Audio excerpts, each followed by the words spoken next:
1장 안에서 시작되는 변화. 당신의 지금 모습은 당신의 마음으로 생각하는 것의 결과라고 하나님의 말씀은 분명하게 계시합니다. 대저 그 마음의 생각이 어떠하면 그 위인도 그러한즉.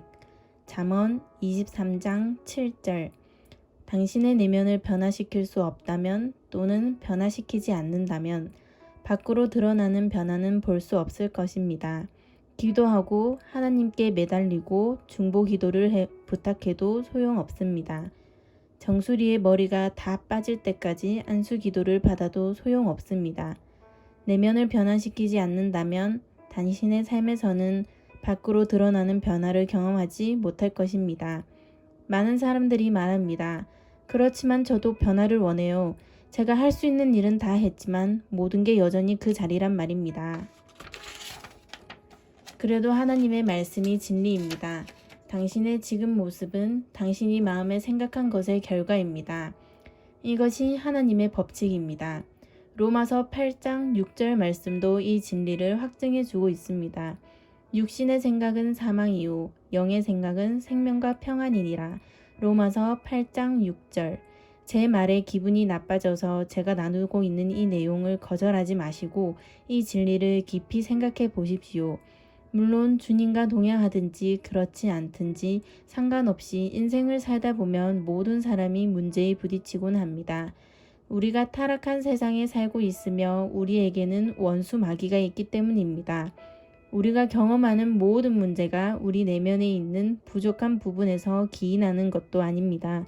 그러나 당신의 삶이 전반적으로 무너져 내리고 있다면 또 되는 일은 없고 문제투성이라면 그때는 멈춰서서 당신의 속사람에게 뭔가 작업이 필요하지는 않은지 생각해 봐야 합니다. 무엇을 심었습니까? 어려운 상황이나 문제가 닥치면 사람들은 대부분 다른 사람이나 다른 것을 탓하는 경향이 있습니다. 내 출신이 문제야. 내 배경이 문제야. 나는 불리한 조건을 타고났어. 누구 탓이라도 합니다. 그 사람이 나한테 어떻게 그럴 수 있어? 내 잘못이 아니라 사장이 문제야. 항상 다른 사람이 문제인 것이지요. 그러나 말씀은 당신이 경험하는 것, 당신의 환경, 당신에 관한 모든 것은 기본적으로 당신이 생각하는 방식의 결과라고 분명하게 명시합니다. 당신이 마음에 생각한 대로 그렇게 된 것입니다. 영적인 생각을 하면 생명과 평안을 얻습니다. 그렇지 않으면 사망을 얻습니다. 로마서 8장 6절. 사망을 원하지는 않으시겠지요. 당신은 아마도 저는 그렇게 생각한 적이 없어요. 당신의 말은 사실이 아닙니다. 라고 말하고 싶겠지만 이것은 진리입니다. 제가 당신의 집에 초대되어 집에 있는 정원을 보러 갔다고 가정해 봅시다. 당신이 무슨 씨를 심었는지 알기 위해서 당신이 씨를 심었을 때 저도 같이 있어야 할 필요는 없습니다. 지금 그 정원에서 자라고 있는 것들을 보면 무슨 씨를 심었는지 알 수 있으니까요. 옥수수가 자라고 있다면 당신은 옥수수를 심은 것입니다. 콩이 자라고 있다면 당신은 콩을 심은 것입니다. 누군가가 와서 당신이 원하지도 않는 씨를 심었다고 주장하실 수도 있겠지요. 그러나 그 정원을 지키고 보호해야 할 책임은 당신에게 있었습니다. 당신이 심었거나 또는 누군가가 심는 것을 당신이 허락했던 바로 그것이 자라고 있는 것입니다. 자연적인 영역에서 그렇듯 영적인 영역에도 그렇습니다. 당신의 삶이라는 정원에서 자라고 있는 것들도 당신이 직접 심었거나 남이 심는 것을 당신이 허락한 것들입니다. 진정한 변화를 경험하려면 자기 삶의 문제에 대해 자신을 제외한 모든 사람을 탓하면서 변명하는 것을 먼저 그만둬야 합니다. 내 운명인가 봐. 나는 운이 나빠. 나는 되는 것이 없어. 이런 말들은 이제 그만해야 합니다. 당신이 마음에 생각하는 대로 그렇게 된다고 말씀이 계시하고 있습니다. 잠언 23장 7절. 또한 당신이 영적으로 생각하는 사고방식을 갖게 된다면 당신의 생각은 생명과 평안을 낳을 것입니다. 하나님을 아는 지식. 베드로후서 1장 2절은 현실에서 일어나는 일들이 당신의 사고방식이 생성해내는 결과라는 원리를 구체적으로 확증해 주고 있습니다. 하나님과 우리 주 예수를 알므로 은혜와 평강이 너희에게 더욱 많을지어다. 베드로후서 1장 2절. 많은 사람들이 은혜와 평강이 더욱 많아지기를 원합니다. 그들은 평강을 구하며 기도하고 있습니다. 평강을 얻기 위해 다른 사람들에게 도움을 청하기도 합니다. 평강이 자신들의 밖에서부터, 즉 외부로부터 와서 자신들의 환경을 변화시켜 주길 바라고 있는 것이지요. 그러나 베드로후서 1장 2절은 평강이 하나님을 아는 지식에서 온다고 증거하고 있습니다. 당신의 삶에 평강이 있다고 해서 주변에 문제나 어려움이 없다는 말은 아닙니다. 하나님의 평강은 폭풍 한가운데에도 있을 수 있습니다. 내면에 자리하기 때문이지요. 그렇게 되면 결국에는 당신 안에 있는 그 평강이 외부의 상황을 변화시킬 것입니다. 그의 신기한 능력으로 생명과 경건에 속한 모든 것을 우리에게 주셨으니 이는 자기의 영광과 덕으로서 우리를 부르신 이를 알므로 말미암음이라. 베드로후서 1장 3절. 이 구절에 의하면 하나님은 신기한 능력이 이미 우리에게 주어졌다고 합니다. 그런데 대부분의 사람들은 하나님의 능력이 외부로부터 안으로 오기를 원합니다. 오 주님, 능력의 팔을 펴시사 나를 만지소서 하고 기도합니다. 그들은 하나님께서 번개치듯이 임하셔서 치유하고 형통케 하고 자유케 하고 그 외에 자신들이 원하는 것은 무엇이든지 짠 하고 해주시기 원합니다. 그러나 이 구절은 생명과 경건에 속한 모든 것이 하나님을 아는 지식에서 온다고 합니다. 여기에는 치유, 형통, 자유함, 기쁨, 평강, 사업의 성공, 원만한 인간관계, 그 외의 모든 것이 포함됩니다. 생명과 하나님적인 것에 속한 모든 것이 하나님을 아는 지식에서 옵니다. 거듭난 그리스도인들은 이미 하나님의 평강을 그들의 영 안에 소유하고 있다는 뜻이지요. 그들이 생각을 새롭게 하여 그리스도 안에서 자신이 누구인지 무엇을 가졌는지 알게 되면 안으로부터 그 평강을 끌어내어 경험하게 되는 것입니다. 당신의 삶에 반복적으로 일어나는 일들은 내면에서 당신이 생각하고 있는 것을 밖으로 보여주는 것일 뿐입니다. 주변의 모든 사람들과 모든 환경들이 잘못되었으니 그것이 변화되어야 한다고 생각하지 마십시오. 변화란 당신의 내면에서 시작된다는 것을 깨닫는 것이 첫째로 해야 될 일입니다. 이러한 변화는 하나님에 대한 당신의 지식이 근거하여 일어나는 것뿐입니다. 베드로후서 1장 2절에서 3절. 실제 지금까지 드린 말씀은 간단하지만 의미심장한 진리입니다. 사실 대부분의 사람들이 너무 간단하다는 이유로 이 진리를 놓치고는 이렇게 생각합니다. 아니야, 이것보다는 더 복잡한 이유가 있을 거야. 지금 내 현실이 나의 잘못된 생각의 결과라니 그럴 수 없어. 그러나 하나님의 말씀은 진리입니다. 하나님의 감정을 받아들이고 하나님의 생각으로 생각한다면 당신의 삶의 어떤 상황이라도 변환시킬 수 있습니다. 어떤 사람들은 이것을 다른 이름으로 부르기도 하지만 저는 이것이 성경이 말하는 믿음이라고 생각합니다. 믿음이란 단순히 하나님의 관점으로 보는 것을 말합니다. 어떤 사람이 당신을 해코지했을 때 감정에 근거해서 인간적으로 육신적인 영역에서 반응하지 않고 믿음은 이렇게 합니다. 하나님의 말씀은 이것에 대해 뭐라고 하시는가? 그리고 에베소서 6장 12절과 같은 구절을 살펴봅니다. 우리의 씨름은 혈과 육을 상대하는 것이 아니요 통치자들과 권세들과 이 어둠의 세상 주관자들과 하늘에 있는 악의 영들을 상대함이라. 에베소서 6장 2절 12절. 그 사람이 당신을 화나게 했다는 사실에 집중하지 않고 하나님 말씀으로 얻어진 하나님에 대한 당신의 지식으로 인해 마귀가 사람들을 통해 역사할 수도 있고 당신을 대적하기 위해 그들을 이용한다는 것을 깨닫게 됩니다. 당신은 겉으로 드러나는 것만을 보지 않고 하나님에 대한 지식으로 인해 다른 관점을 가지게 된 것입니다. 내면으로부터 다르게 생각하게 된 것입니다. 당신에게 화가 난 그 사람과 갈등하는 것이 아니라 당신 안에 계신 하나님을 대적하는 그 존재와 갈등한다는 것을 깨달은 것입니다.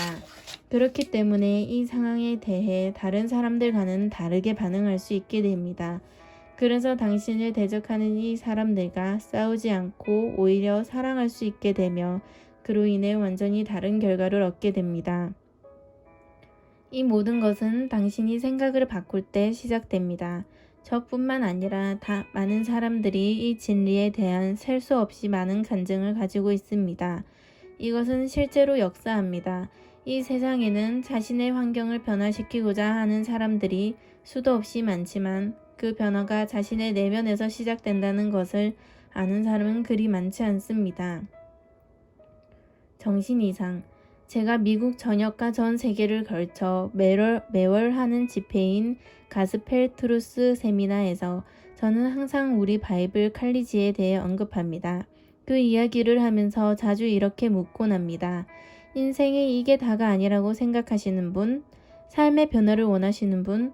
이렇게 이 질문에 80에서 90%의 사람들이 손을 드는 것은 특별한 일도 아닙니다. 그들은 대부분 성령 세례를 받은 그리스도인들입니다만 자신의 삶의 변화가 필요하다고 생각합니다. 그들은 자신들이 처한 현실에 만족하지 못하여 뭔가를 더 원하고 있습니다. 그들 모두 예, 저는 변화를 원합니다. 라고 인정합니다. 그러면 제가 묻습니다. 변화를 위해서 무엇을 하실 건가요? 어떤 점이 달라지겠습니까? 정신 이상의 사전적 정의를 보면 같은 일을 계속 반복하면서 다른 결과를 기대하는 것입니다. 밖으로 드러내는 변화를 원한다면 내면에서 시작해야만 합니다. 내면에서는 여전히 같은 사고방식을 유지하면서 외부의 환경이 변화될 것은 기대해서는 안 됩니다. 제일 먼저 마음에서 변화가 일어나야 합니다. 그리고 그 변화와 협력하기 위해서 여러 단계를 밟아 나가야만 합니다. 변화는 밖에서부터 오지 않습니다. 안에서 시작됩니다. 삶의 변화를 원한다면 당신의 내면에서 전과 다르게 행해야 합니다. 제가 이 얘기를 꺼내는 순간 사람들은 바로 저항합니다. 변화를 두려워하기 때문이지요. 저는 정말 끔찍하고 절망적인 상황에 처한 사람들을 실제로 많이 만나봤는데 막상 그들은 그 상황에 적응되어 있었습니다. 그냥저냥 살기로 한 것이지요. 그 상황이 그들의 꿈이나 삶의 목적은 아니었겠지만 그 속에 너무나 오래 있었기에 익숙해진 것입니다. 그러다 보니 그냥 그렇게 살면 된다고 생각한 것이고 또한 변화를 시도하다가 실패하게 될까봐 두려웠던 것입니다. 만약 당신도 이런 경우라면 당신의 삶의 변화를 일으키기 위해 반드시 일어나야 하는 일이 있습니다. 그것은 반복적으로 삶에 질리는 일에 당신이 완전히 질려버리는 단계에 이르는 것입니다. 내 삶에 실제로 변화가 일어날 수만 있다면 나는 무슨 일이라도 할 것이다. 나는 내 생각을 바꿀 것이고 위험도 감수할 거야. 라고 결단해야 합니다. 이렇게 할 마음이 없다면 당신의 외부까지 영향력을 미치는 변화는 절대 경험할 수 없을 것입니다. 얼마 동안이나 그렇게 해야 하는 것입니까? 성경에 이에 관련된 이야기가 있습니다. 바로 사마리아가 아람 군대에게 둘러싸여 포위되었던 일입니다. 열왕기하 6장 24절, 7장 20절 참고. 사마리아 사람들이 굶주리다 못해 자기 자식까지 먹게 되는 일이 벌어집니다. 동물의 배설물도 비싼 값에 먹을거리로 팔리고 있었습니다. 그 도시는 적군에게 포위될 뿐만 아니라 가뭄과 기근으로 몹시 고통받았습니다. 그곳 사람들은 곧 망할 위기에 처했지만 아람 사람들에게 완전히 포위되어 아무것도 할 수 없었습니다. 거기에는 4명의 문둥병자가 사마리아 성문에 앉아 있었습니다. 그들은 서로 이렇게 얘기합니다. 우리가 언제까지 여기 앉아 있을 것인가? 죽을 때까지? 사마리아 성 안으로 들어가도 어차피 기근으로 죽을 것이니 아람 군대로 가자. 그들이 우릴 죽일지라도 여기서도 어차피 죽을 테니까 잃을 것은 아무것도 없어. 그들이 불쌍히 봐줄지도 모르지 않나? 열왕기하 7장 3절에서 4절 참고. 그래서 이 4명의 문둥병자는 일어나 아람 군대로 들어갑니다. 그런데 그때는 이미 주께서 역사하신 후였습니다. 주께서 아람 군대로 하여금 큰 소음을 듣게 하신 것입니다. 그들은 이스라엘 군대가 다른 나라와 연합하여 그들이 싸우러 오는 줄 알고 두려움에 사로잡혀 음식과 동물, 장막, 금과 은을 다 두고 달아나 버렸습니다. 목숨을 부지하기 위해 모든 것을 남겨두고 달아나 버린 것입니다. 잠시 전까지만 해도 굶어 죽을 위기에 처했던 이 4명의 문둥병자들은 놀라운 기적을 경험합니다. 그곳에서 발견한 음식은 아직도 따뜻합니다. 그들은 그 음식을 배불리 먹었습니다. 옷과 금, 은을 발견합니다. 그 후 이 좋은 소식을 사마리아 성에 전한 장본인이 되었습니다. 그 지역의 모든 사람들은 구해낸 영혼이 된 것입니다. 그 성에서 쫓겨나서 성문에 앉아 굶어 죽기를 기다렸던 이 4명의 문둥병자가 결단을 내렸을 때 이런 일이 일어난 것입니다. 겉으로 보기엔 비참했지만 그들은 이렇게 결단했습니다. 우리는 뭐라도 해야 한다. 이대로 있으면 죽게 될 것이야. 무슨 일이라도 해야 한다. 그리고는 할 수 있는 일을 생각해 본 것입니다. 비록 적군의 군대로 들어가는 것이 그다지 좋은 생각인 것 같지는 않았지만 그냥 그 자리에 앉아서 죽기를 기다리는 것보다는 나았습니다. 그렇게 뭔가를 도전했기 때문에 그들은 엄청난 기적을 경험한 것입니다. 변화가 필요합니다. 이 4명의 문둥병자처럼 당신도 죽어가고 있을지 모르겠습니다. 육체적으로는 아닐지라도 감정적으로 그럴지도 모르겠습니다. 죽어가고 있다는 것은 자신이 알고 있습니다. 결혼 생활이 깨져가고 있거나 제대로 되는 일이 하나도 없지는 않으십니까? 뭔가 잘못되어 가는 것을 당신은 잘 알고 있습니다. 이게 다가 아니란 것을 알지만 실패할까 두려워 시작을 하지 못하고 있습니다. 당신의 상황을 정확하게 판단할 수만 있다면 지금 실패하고 있다는 것을 알게 될 것입니다. 수입이 일정하게 들어오고 꽤 괜찮은 집에서 살면서 상황은 잘 돌아가고 있지만 마음의 만족이 없고 성취감이 없다면 내적으로 죽어가고 있다는 뜻이며 변화가 필요하다는 뜻입니다. 만약 당신이 아침에 일어날 때 할렐루야, 주님이 내게 주신 부르심을 이루어 세상을 변화시킬 수 있는 또 다른 기회의 날이 밝았구나 라고 고백하지 못한다면 당신이 깨닫고 있지는 못하더라도 변화가 필요하다는 뜻입니다. 뭔가 다른 결과를 원한다면 방법도 달리해야 합니다. 달라질 것을 기도하면서 같은 일을 계속적으로 반복하는 것은 정신 이상이라고 말씀드렸습니다. 다른 결과를 원하신다면 방법을 바꾸십시오. 진정한 변화는 내면에서 시작됩니다. 당신은 그 자리에 그저 앉아 있으면서 하나님께 뭔가 초자연적인 일을 해달라고 기도하고 계시진 않습니까? 많은 사람들이 복권에 당첨되기를 기도하거나 환경이 마술처럼 바뀌기를 바라고만 있습니다. 만약 당신도 그런 상황이라면 그것은 하나님을 따르고 있는 것이 아닙니다. 하나님은 그런 방법으로 당신의 필요를 채우지 않으십니다. 복권에 당첨될 가능성은 100만 분의 1 아닙니까? 어떤 사람이 갑자기 당신에게 나타나 10대 기업의 최고 경영자가 되어달라고 하지는 않을 것입니다. 인생은 그렇게 돌아가지 않습니다. 변화는 그렇게 오지 않습니다. 외부의 변화를 원하신다면 그것은 내면에서 시작된다는 것을 아셔야 합니다. 감사합니다.